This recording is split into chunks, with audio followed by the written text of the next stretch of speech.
Bienvenidos a Programando con el Novato. Vamos con 10 nuevas preguntas en nuestro camino hacia la certificación de Java, que aunque siempre lo digo y nunca lo cumplo, quiero hacer un vídeo más cortito. He intentado poner preguntas variadas y vamos con la primera, que esto me ha parecido interesante.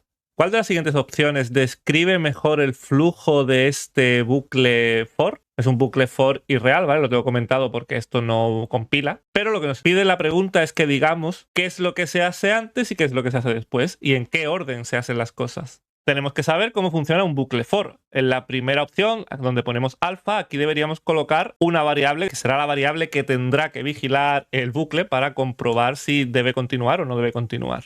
En beta es donde va la comprobación que tendremos que hacer con esa variable anterior, con la de alfa. Todo esto cogido con pinzas, ¿vale? Porque el bucle for es muy abierto. Se pueden hacer un montón de virguerías con un bucle for, pero vamos a quedarnos en lo básico. Y luego donde pone gamma es donde vamos normalmente a incrementar o decrementar la variable. Por último, en delta es donde tenemos el código interior del bucle for, que se ejecutará o no se ejecutará dependiendo si cumple la condición. Tenemos que tener en cuenta que la pregunta nos dice si ejecutamos este loop cuando lo que nos devuelve beta siempre sea falso. O sea, hacer que la condición no se cumple. Si la condición no se cumple, ¿por dónde pasa un bucle for? Lo primero siempre va a ser alfa, porque aquí es donde declaramos la variable normalmente. Y lo segundo es comprobar si tiene que entrar o no tiene que entrar en el bucle. Comprobaría beta. Si nos está diciendo el enunciado que devuelve falso, es que no va a entrar en el bucle, por lo que delta y gamma nunca se va a llegar a ejecutar, porque delta se ejecutaría cuando beta confirme que sí, que se cumple la condición, y gamma se ejecutaría después de todo lo que haya en el interior del bucle for, por lo que la respuesta es la B, alfa, beta. Solo ejecutaríamos alfa y beta. Y para eso me he preparado, tengo pensado aquí un pequeño bucle bastante feo, pero para que veáis cómo funciona esto, donde hagamos lo básico igual a 0, mientras que i sea menor que 1, por ejemplo, para que solo se ejecute una vez. Y ahora aquí, que aquí es donde digo que el bucle tiene mucha flexibilidad, podemos poner muchas cosas. Por ejemplo, un system_out_print que diga gamma, para seguir la nomenclatura, pero bien escrito a ser posible, gamma, para seguir la nomenclatura del ejercicio. Y ahora, dentro de este bucle for, que ya sí es real, que ya sí funciona, ponemos otro system_out_print que diga delta. Eso sí, aquí dentro vamos a incrementar, bueno, podría serlo aquí, podría ser un i++ y ya está. Pero para que veáis que todavía es más flexible, esto si quiero, bueno, sin el punto y coma, pero bueno, ya lo he copiado, lo podemos poner aquí también con una coma y, bueno, lo escribo, ya está, más rápido. ¿Y para qué hago todo este lío? Para que veáis en qué orden se ejecutarían las cosas. Alfa y beta van lo primero, que sería esto y esto de aquí. No vamos a ver nada porque aquí no he escrito nada, pero lo que me interesa es que no tengáis duda con gamma y delta. Delta siempre irá después de que la comprobación esta nos devuelva true y gamma irá después de delta. Si yo le doy al play, voy a aumentar un poco la consola. ¿Vale? Y así lo vemos. Primero se ha instanciado una variable, se ha comprobado que esto se cumpla. Después se ejecuta lo de dentro del bucle, que es delta. Y por último se ejecuta lo de la tercera condición del bucle for, que es gamma. Esto es lo importante de esta pregunta, ¿vale? Creo que es sencillita, pero ya sabéis que si no entendéis alguna me lo decís y os lo escribo, ya sea por aquí, por el correo electrónico o por el Discord, que el link está ahí abajo en la descripción. Pasamos a la siguiente. Voy a volver a minimizar la consola, guardo esto por aquí y nos vamos a la 42. El siguiente código tiene 6 parejas de llaves. ¿Cuántas parejas podemos remover sin que cambie el funcionamiento? Realmente el código como tal no nos interesa. Esto lo que hace es una ejecución infinita porque creamos un bucle y dentro del bucle hay un while donde mientras la i, que es 0, sea menor que 10, se va a ejecutar. Y dentro de este bucle la i nunca cambia de valor, por lo que si yo le doy a ejecutar, esto es un bucle infinito con un else in, ¿vale? Tenemos que conseguir el mismo funcionamiento borrando parejas de llaves. ¿Cuántas podemos borrar? Pues aquí el truco es saber que los bucles for y while y los if, si solo tienen una línea de ejecución, se pueden eliminar las llaves. Y si un bucle while, como ya tiene a su vez sus llaves, se considera una única línea. Por lo que, por ejemplo, si borramos las llaves del bucle for, el programa sigue compilando y funcionando exactamente igual, que lo podemos ver aquí. Podemos ver el bucle infinito, sigue igual. Está hecho para que dudemos porque vemos el bucle y podemos pensar que es más de una línea, que en teoría es cierto, es más de una línea, pero realmente lo que pilla el bucle for es solo el while. Luego ya lo que haya dentro del while es cosa del while. ¿Qué pasa aquí? Que con el while nos pasa lo mismo que con el bucle for. Dentro del while en realidad solo hay una ejecución, que es este if-else. Todo esto es un bloque, por lo que si borramos las llaves del while, también funciona exactamente igual. Vamos a dar play otra vez, ahí está el bucle infinito. Que como digo, no nos importa la ejecución del programa, nos importa saber cuántas podemos remover para que funcione igual. ¿Podemos eliminar alguna más? Ya llevamos 2. Pues sí, podemos eliminar una más. Este if, el primero, no el else, solo tiene una línea en su interior. Pues también podemos borrar esta pareja de llaves. Volvemos a darle a play y vemos que tiene la misma ejecución. ¿Podemos eliminar algo más? Pues este else no podemos eliminarlo porque tiene 2 líneas en su interior. Las llaves del método main tampoco, porque un método tiene que tener sus llaves. Y la última, que es la que puede haceros dudar un poco, es la del switch. ¿Un switch que solo tiene una línea puede no tener llaves? Pues no. Un switch tiene que tener llaves. Como veis, nos marca un error, nos dice que se espera una llave. Así que la vuelvo a dejar. ¿Cuántas hemos eliminado? 3. ¿Cuál es la respuesta correcta? La C, 3. ¿Vale? Pasamos a la siguiente. 43. Mira que intento ir más rápido, pero es que, claro, me pongo a explicar, intento que se entienda todo bien y al final se hace un vídeo muy largo. No puedo bajar de 2 minutos por pregunta. ¿Cuál de las siguientes opciones podemos insertar después del println, o sea, hacer aquí en esta línea, para que el código fluya siguiendo la flecha? Ah, bueno, claro, sí, es que estoy cogido, pero no tengo la foto. La pregunta decía que después de este system.out.print tenemos que volver al primer bucle, a esta etiqueta, a letters o letters. Aquí lo importante es saber el funcionamiento de las etiquetas, que ya lo vimos en el vídeo anterior. En una de las 10 preguntas teníamos etiquetas, pero bueno, aquí lo vemos otra vez. Tenemos 2 bucles, uno que recorre todas las letras desde la A a la Z con chars y otro que recorre, bueno, un número n desde el 0 hasta el 10. Cuidado con el menor o igual, que si viene sin el igual, pues no llega hasta la Z, llegaría hasta la Y. Y aquí igual, llegaría hasta 9. Pero como tiene menor o igual, llega hasta Z y hasta 10. Entonces, lo que quiere el programa es que solo se ejecute una vez cada letra. Si yo le doy al play ahora mismo, se ejecutarían 10 veces cada letra. Z, Z, Z, Y, W, etc. ¿Cómo podemos conseguirlo? Pues tenemos que saber el funcionamiento de break y de continue. Break siempre romperá el bucle donde esté. Como esto está dentro del segundo bucle, porque tenemos llaves, aquí si ponemos un break, se rompe este bucle, con lo que iríamos a letters o a letras. Vamos a decirlo en español porque seguro que lo pronuncio mal. Si yo le doy al play, se verá solo una vez cada letra. Ya sabemos que la opción break funciona. Break letters. ¿Esto compilaría? Pues sí, letters. Pero lo que haría es salir del primer bucle y eso no queremos, porque si yo le doy al play solo veríamos la A. No nos vale. Break numbers. Pues break numbers también funciona y es exactamente que escribir break a secas. Realmente estamos rompiendo el bucle en el que ya estamos dentro, o en el que ya estamos ejecutando esta línea, por lo que realmente consigue el mismo funcionamiento, que para la pregunta en la que estamos nos dice que también es una respuesta correcta. Ya sabemos que break y break numbers podemos utilizarlo, aunque sea redundante poner numbers. La palabra continue lo que hace es saltarse esta línea de ejecución o esta vuelta de bucle para pasar a la siguiente. Funciona igual que el break. Si no le ponemos nada, hará o afectará al bucle en el que se encuentre. Si le ponemos una etiqueta, se irá o afectará al bucle de la etiqueta. Pues aquí pasa al contrario que en el break. Queremos que continúe el primer bucle, el letters, pero no queremos que continúe el numbers, por lo que la única opción de continúe posible sería la de continúe letters. Si le doy al play, tenemos otra vez el mismo funcionamiento. Si pusiésemos numbers o nada, sería exactamente igual a no tener nada. Tendríamos 10 veces cada letra. Las respuestas entonces son break, break numbers y continue letters. Estas 3 opciones son las correctas. Pasamos a la 44. ¿Cuál de los siguientes bucles tiene un número diferente de iteraciones que los demás o que los otros? Tenemos 4 bucles, 2 fors, un do while y un while. Y las opciones que tenemos es que uno de ellos se ejecuta un número diferente de veces que el resto o que todos se ejecutan el mismo número de veces.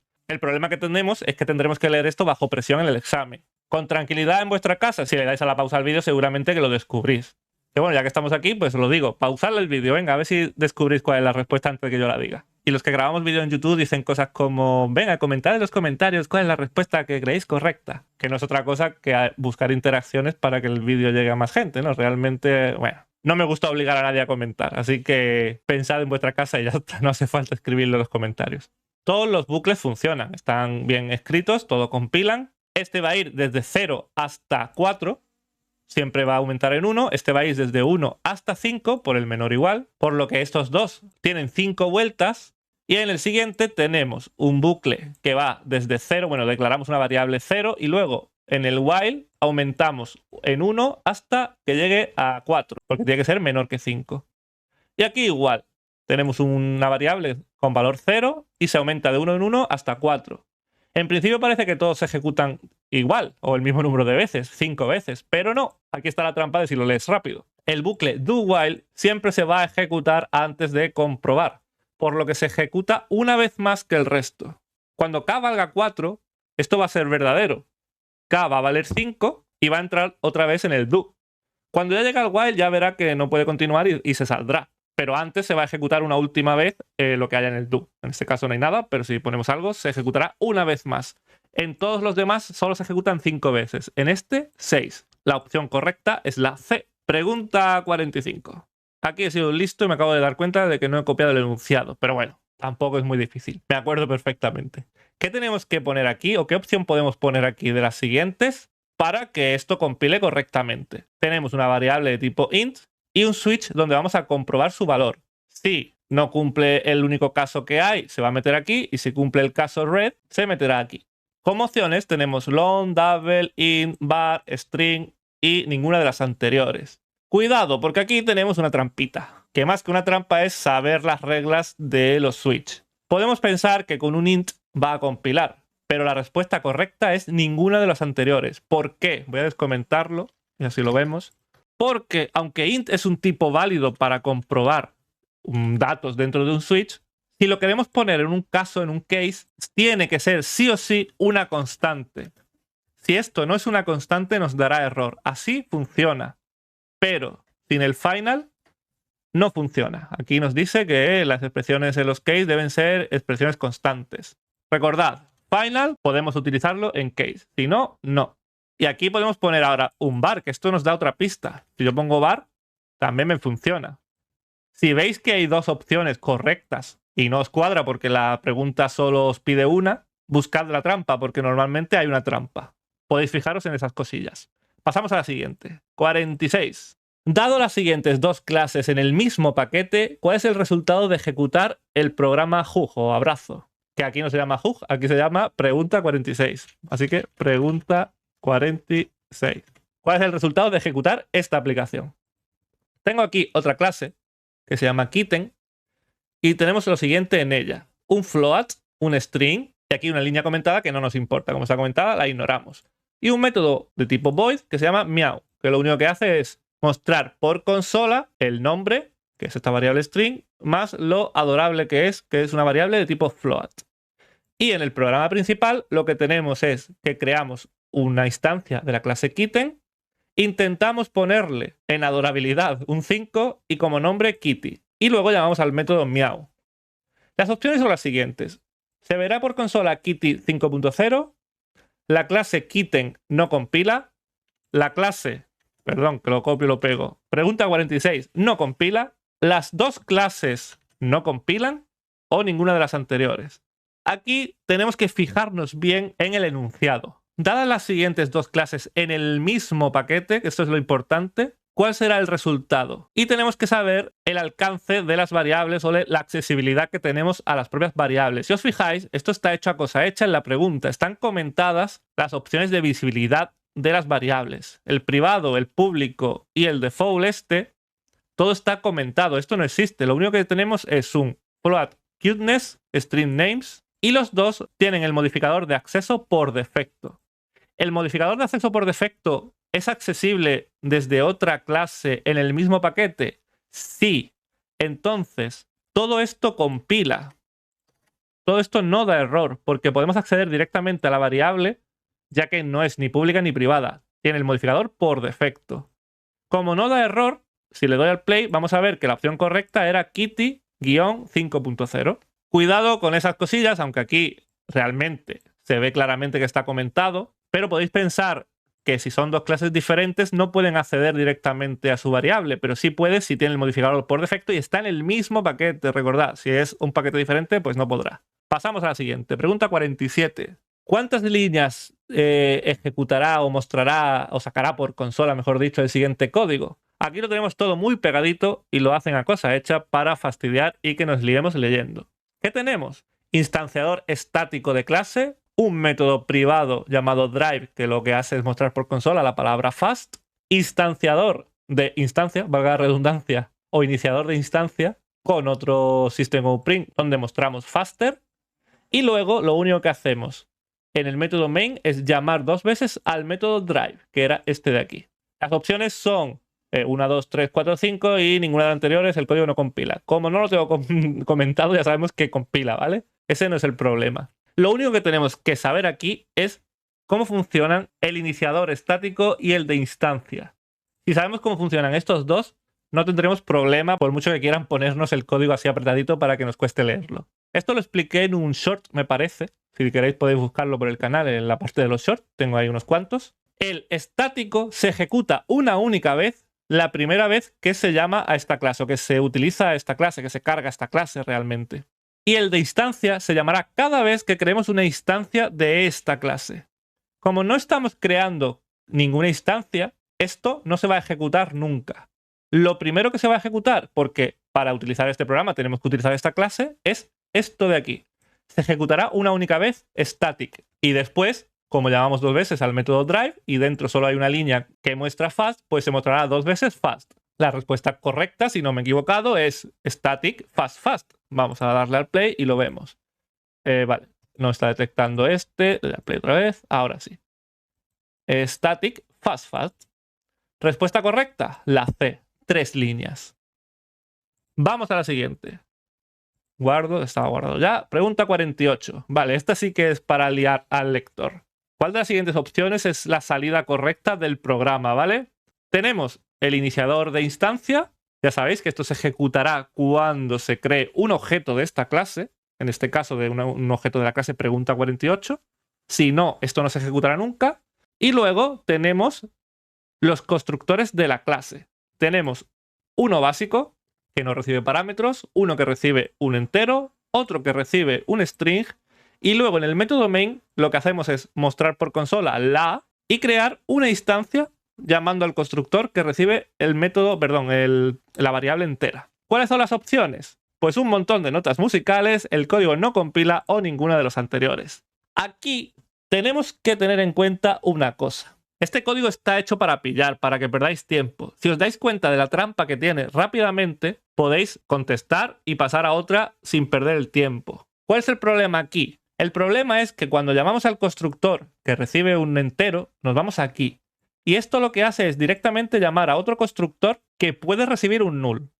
No es este, porque este no espera recibir nada y null es algo. El vacío ocupa lugar. Null encaja con string, porque un string puede ser nulo. Este constructor llama a este constructor y lo primero que hace este otro es volver a llamar al anterior. Esto es un bucle de constructores, un bucle infinito en el que nunca saldría. Esto es un ciclo. Y esto no está permitido. Esto lo detecta el compilador.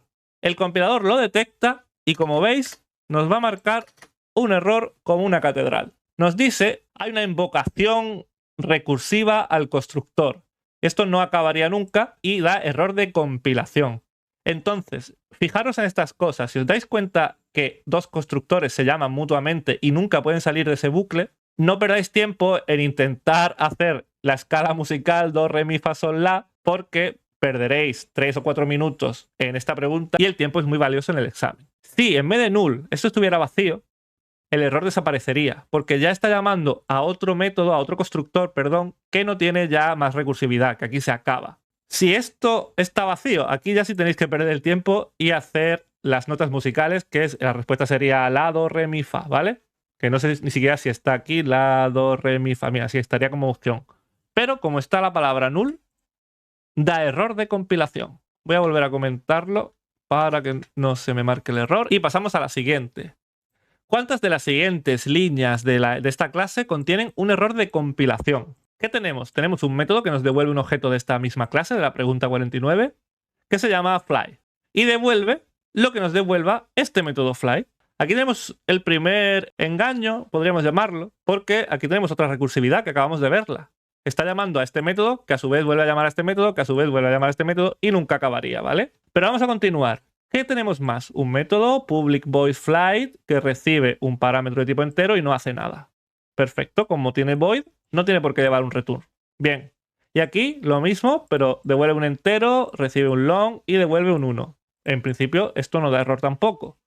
¿Y qué tenemos en el main? Public static void main está bien escrito. Tenemos aquí el array y en una variable que llamamos f guardamos un objeto de esta clase. Después llamamos al método fly. ¿Cuántas líneas dan error aquí? ¿Ninguna? ¿1, 2, 3, 4? ¿O la respuesta no puede ser determinada con la información dada? Pues aquí tenéis que aprenderos otra regla. Así como el programa o el compilador detecta que hay un constructor entrando en un bucle infinito, y eso nos marca como error de compilación, con lo que no nos dejaría ejecutar el programa, un método normal que tenga recursividad así interna no da error de compilación. Voy a borrar la consola. Esto lo permite.